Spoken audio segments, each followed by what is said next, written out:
বাংলাদেশ কি JF-17 যুদ্ধ বিমান কিনছে? ফেব্রুয়ারি 2025 পর্যন্ত বাংলাদেশ আনুষ্ঠানিকভাবে JF-17 থান্ডার যুদ্ধবিমান কেনার আগ্রহ প্রকাশ করেছে।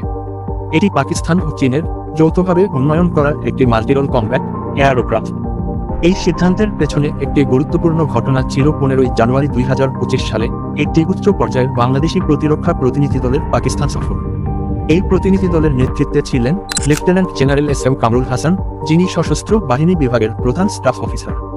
সফরের সময় পাকিস্তান বিমান বাহিনীর প্রধান air chief marshal Zaheer Ahmed Babar সিধুর সাথে বৈঠক অনুষ্ঠিত হয়, যেখানে সামরিক সম্পর্ক জোরদার এবং JF-17 কেনার সম্ভাবনা নিয়ে আলোচনা হয়।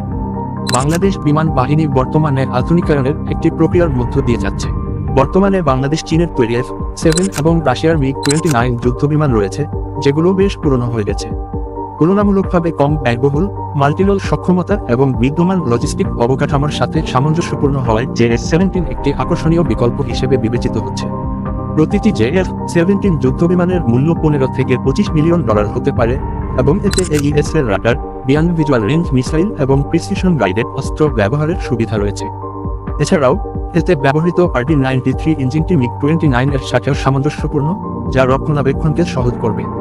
এই আগ্রহ বাংলাদেশের ফোর্সেস গোল 2030 পরিকল্পনার অংশ, যার লক্ষ্য হল বিমান বাহিনীকে আধুনিকায়ন করা এবং নতুন 20 থেকে 32টি 4+ প্রজন্মের যুদ্ধ বিমান সংযোজন করা।